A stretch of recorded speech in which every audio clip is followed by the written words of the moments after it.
Welcome to stage 4 of the resolution game. In today's tutorial, we are going to discuss the redirection strategy. And before we do, let's just clarify. In the previous 3 stages, you learned about the devious dozen archetypes, how to identify problematic characteristics that result in self-sabotaging and self-abusive behaviours, and you learned the knack, a powerful technique that can be used to reverse the conditioned stimulus response of negative traits, most of which was you working on the inside job, getting to grips with self-awareness, becoming more aware of the causations, patterns and associations of your behaviour.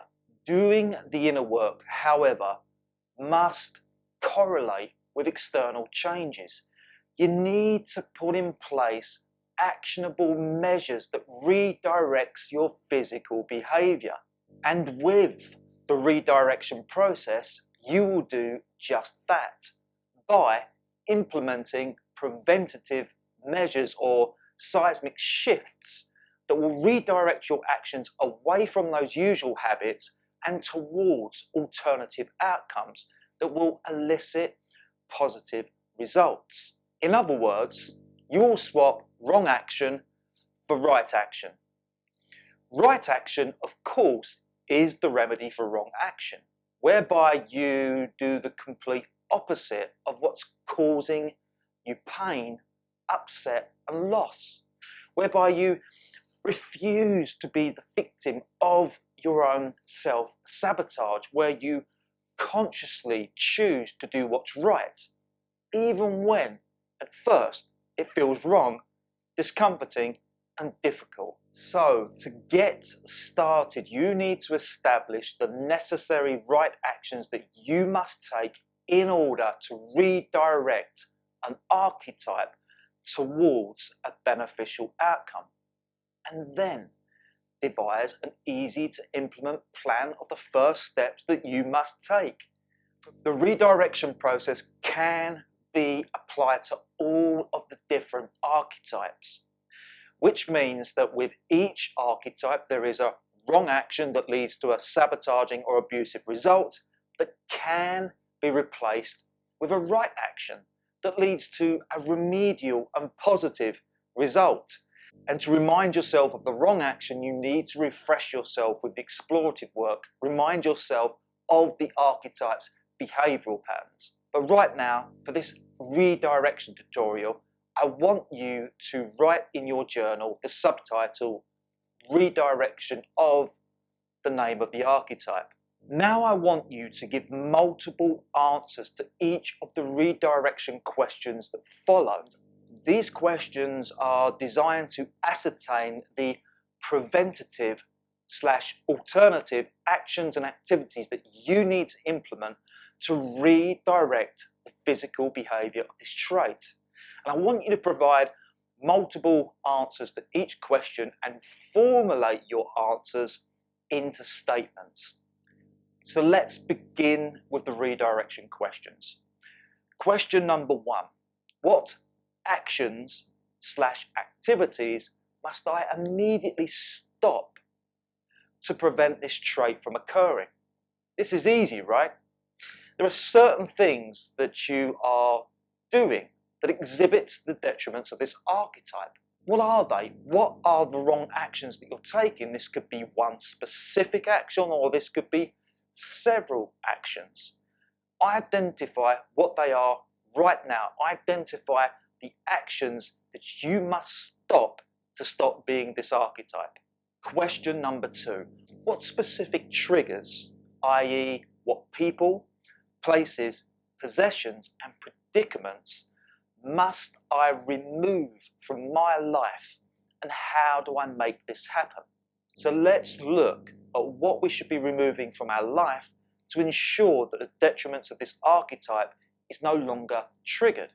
And it's real simple. There are certain people, what you may call friends, work colleagues, or even family members, that are massive triggers for you that unfortunately, if you are to break free from the limiting habits of this archetype, if you are to break free from the limiting habits of this archetype, you will either need to remove these people from your sphere of influence, no longer be compliant or agreeable with what they say or do, or in some extreme cases, you may even have to remove them from your life altogether. Now let's consider places that you might need to avoid.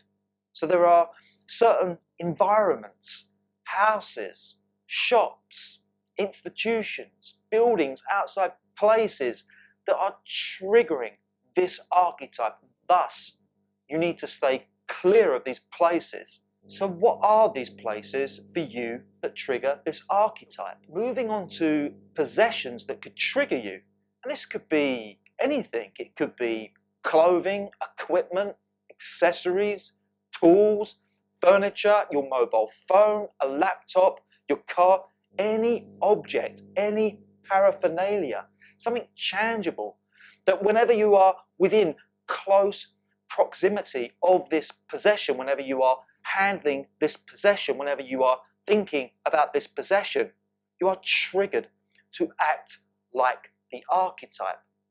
Now let's consider predicaments. What kind of predicaments do you need to remove from your life?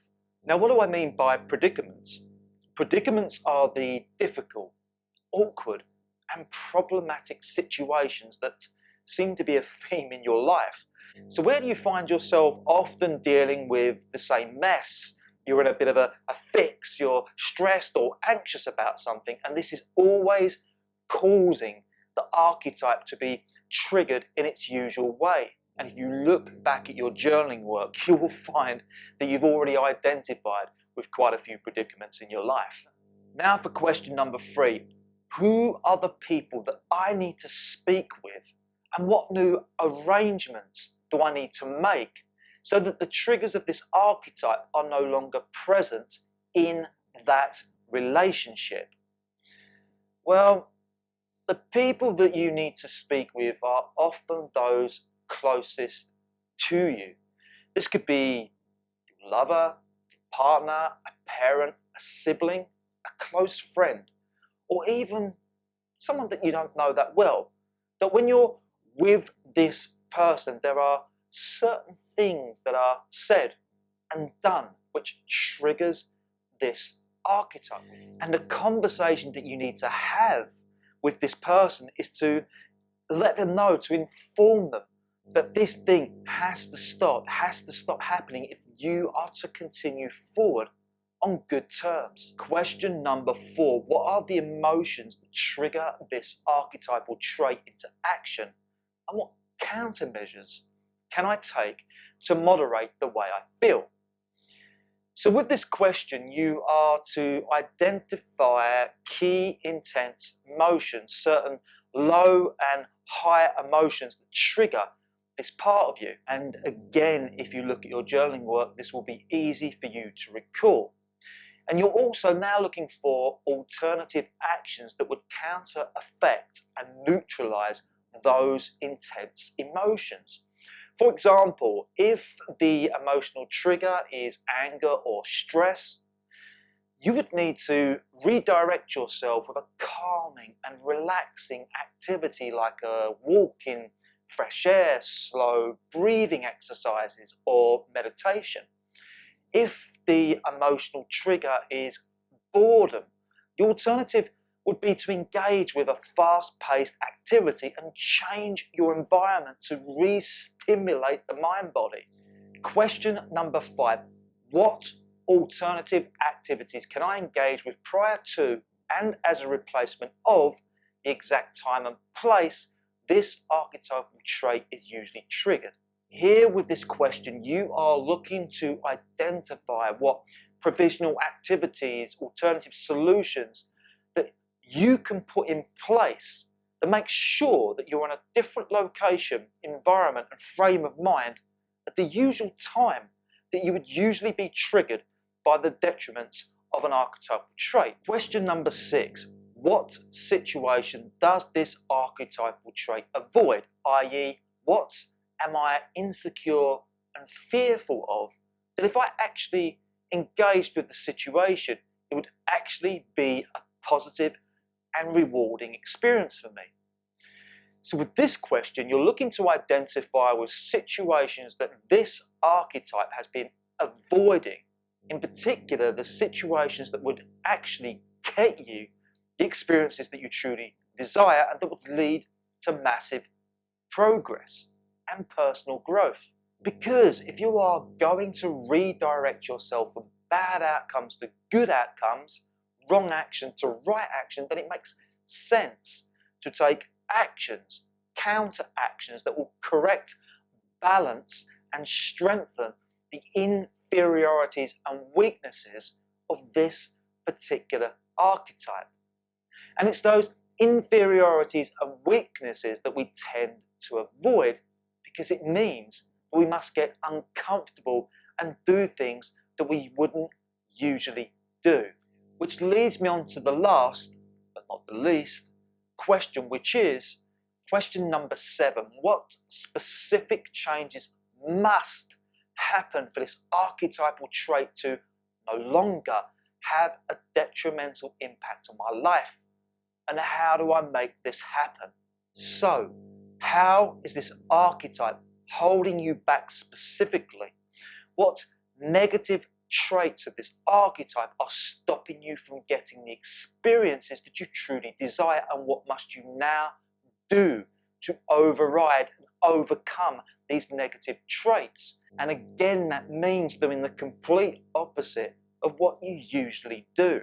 So answer those 7 questions, just starting with one of the archetypes, and collate numerous answers for each question so that you have a list of new actions that you can take to break the detrimental patterns of this archetype in a way that aims you towards producing a positive outcome. Once you have collated answers from those questions, I now want you to schedule a redirection action plan for this one archetype. And it's real simple to do. What are the immediate 3 steps that you must take to implement the new actions / activities that will break the old patterns of this archetype and produce a new beneficial outcome? Because now it's time to swap the dirt track to hell for the highway to heaven and take immediate and persistent action. And you've got to know that this redirection is not a one-time action and we're done, baby. The mental programs of your archetypes, habits and traits are still fresh and alive inside the conditioned mind. And so, until you have reconditioned your mind body to autonomously take these new right actions, you are going to be continually met with the conflict and doubt between the choice of wrong and right action. There is a strong part of you that's going to want to keep choosing the wrong action, that's going to want to keep self-sabotaging you, with the new part of you having to operate against its resistant force. And there will be moments that you have a lapse in conscious awareness and judgment where you easily and unconsciously slip back into those old mental programs and continue with business as usual. If that's the case, don't get angry, don't get upset, don't feel defeated when you've had a moment of lapse. Get back on the new bike and start riding it again until you get it right full time. And you will. With taking the redirection, the pivotal moment will always be at the crossroads between, shall I go the way that I've always known and feel comfortable with, or shall I go this unknown way that I feel nervous and unsure about? And each time that you take the right action and step into the unknown, you will break the old patterns, grow in confidence and self-control as you override the habitual self.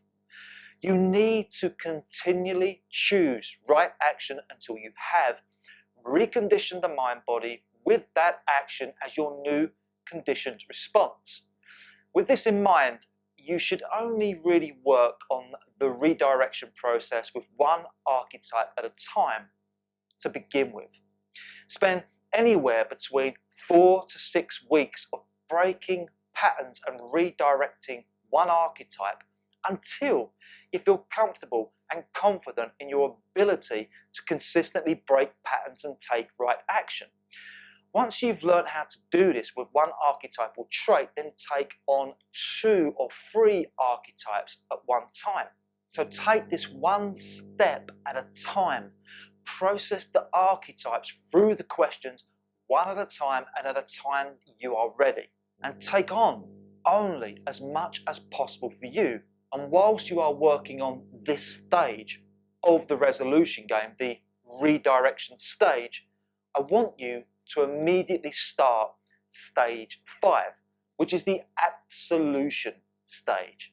And I will see you at that tutorial.